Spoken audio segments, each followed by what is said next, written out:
Assalamualaikum warahmatullahi wabarakatuh. Apa kabar anak-anak kelas 5? Mudah-mudahan sehat selalu. Tetap jaga kesehatan dan semangat meskipun kita belajar dari rumah.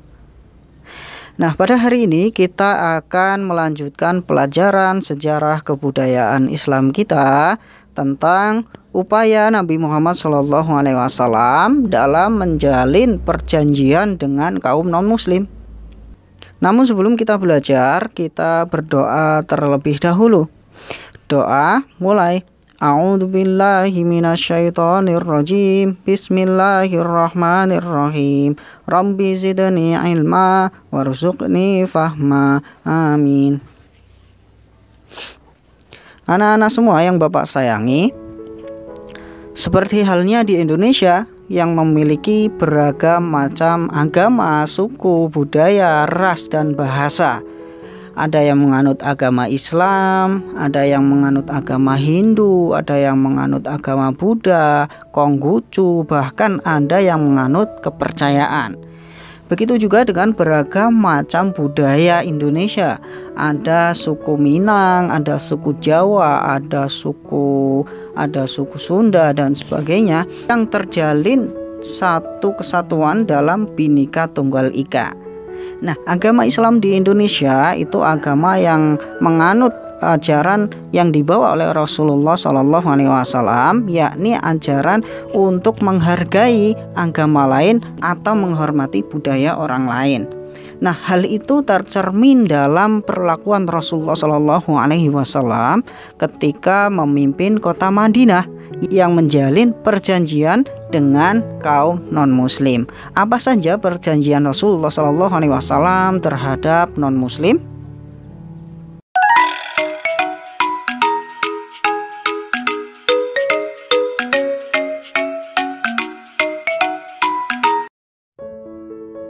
Ada 3 upaya yang dilakukan oleh Rasulullah SAW. Yang pertama, Piagam Madinah. Yang kedua, Perjanjian Hudaibiyah. Kemudian yang ketiga, menjalin komunikasi dengan raja-raja non-muslim. Apa sih Piagam Madinah itu? Ya, Piagam Madinah adalah kesepakatan antara umat Islam dan non-muslim untuk hidup berdampingan dengan rukun dan damai di Madinah. Masing-masing pemeluk agama menjalankan agamanya dan harus saling menghormati. Mereka hidup dalam satu kesatuan meskipun beragam agama dan sukunya. Kemudian apa sih isi Piagam Madinah? Yang pertama, semua kelompok yang menandatangani piagam merupakan satu bangsa. Yang kedua, masing-masing kelompok bebas menjalankan ajaran agamanya tanpa campur tangan kelompok lain. Kemudian yang ketiga, bila salah satu kelompok diserang musuh, maka kelompok lain wajib untuk membelanya. Kemudian yang keempat, kewajiban penduduk Madinah, baik kaum muslim maupun non-muslim ataupun bangsa Yahudi, harus saling bantu-membantu dalam hal moral dan material. Yang kelima, mereka harus saling menasehati, berbuat baik dan tidak boleh berbuat jahat. Kemudian yang keenam, Nabi Muhammad SAW adalah pemimpin seluruh penduduk Madinah dan dia menyelesaikan masalah yang timbul antar kelompok. Kemudian upaya yang dilakukan oleh Rasulullah SAW yang selanjutnya adalah Perjanjian Hudaibiyah. Apa sih Perjanjian Hudaibiyah itu?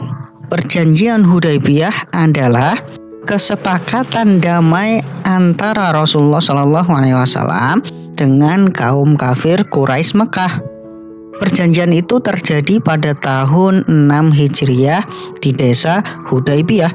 Makanya disebut Perjanjian Hudaibiyah. Perjanjian itu ditulis oleh sahabat Ali bin Abi Thalib radhiyallahu anhu. Rasulullah SAW menjaga perjanjian damai tersebut sehingga menguntungkan umat Islam.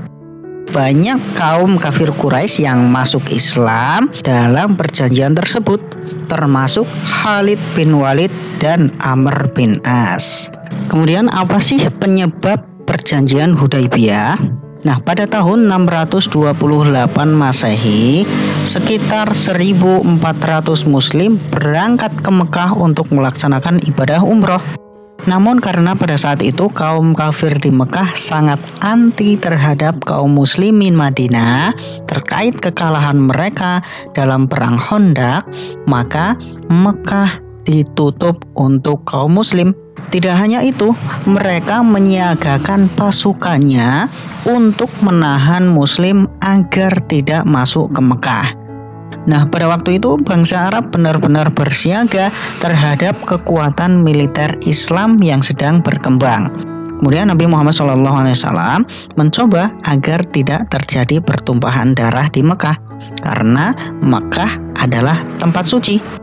Maka dari itu Rasulullah SAW dan para sahabatnya juga kaum kafir Quraisy membuat perjanjian Hudaybiyah supaya tidak terjadi pertumpahan darah di antara mereka.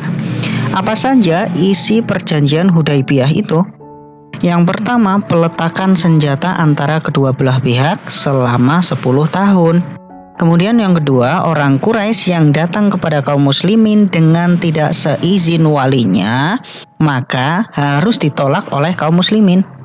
Kemudian yang ketiga, barang siapa yang hendak membuat perjanjian dengan Nabi Muhammad diperbolehkan. Begitu juga siapa yang membuat perjanjian dengan kafir Quraisy diperbolehkan. Kemudian yang terakhir, kaum muslimin tidak mengerjakan umroh di tahun itu, akan tetapi ditangguhkan sampai tahun depan.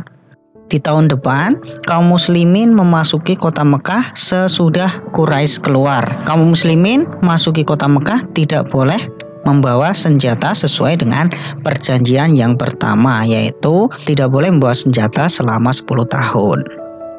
Kemudian upaya ketiga yang dilakukan oleh Rasulullah SAW yaitu menjalin komunikasi dengan raja-raja non-muslim. Ya, setelah disepakatinya perjanjian Hudaybiyah, Rasulullah SAW mempunyai kebebasan untuk menjalin komunikasi dengan raja-raja di Jazirah Arab tanpa halangan dari kaum kafir Quraisy. Kesempatan ini dimanfaatkan oleh Rasulullah SAW dengan sebaik-baiknya. Beliau gencar mengirimkan utusan ke raja-raja non-muslim di Jazirah Arab dan sekitarnya. Siapa saja raja yang dikirim surat oleh Rasulullah SAW? Yang pertama adalah Raja Habasyah, kemudian ada Ghassan, kemudian ada Kaisar Romawi, ada Kaisar Persia, dan Gubernur Mesir. Apa sih sikap raja-raja tersebut terhadap seruan Rasulullah SAW? Ada yang menolak, kemudian ada yang menerima dengan lapang dada, ada pula yang menolak secara halus. Raja Habasyah menerima surat Nabi Muhammad SAW dengan lapang dada, kemudian masuk Islam. Ada pula yang menolak secara halus, yakni Kaisar Romawi dan Raja Mesir. Nah, mereka mengirimkan hadiah kepada Rasulullah SAW supaya tidak mengirimkan surat lagi kepada raja-raja tersebut supaya masuk Islam. Kemudian ada yang menolak secara kasar, yakni Raja Ghassan dan Kaisar Persia. Bahkan Raja Ghassan membunuh utusan Nabi SAW, yakni Haris bin Umair. Jadi upaya yang dilakukan oleh Rasulullah SAW itu ada 3. Yang pertama adalah Piagam Madinah, kemudian yang kedua perjanjian Hudaybiyah, yang ketiga menjalin komunikasi dengan raja-raja non-muslim.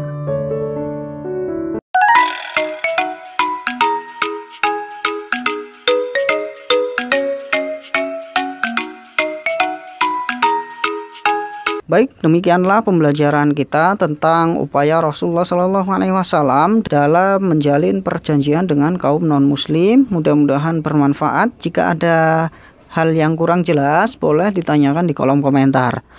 Sekian dari Bapak, kita akhiri pelajaran kita pada hari ini dengan bacaan hamdalah bersama-sama. Alhamdulillahirabbil alamin. Wassalamualaikum warahmatullahi wabarakatuh.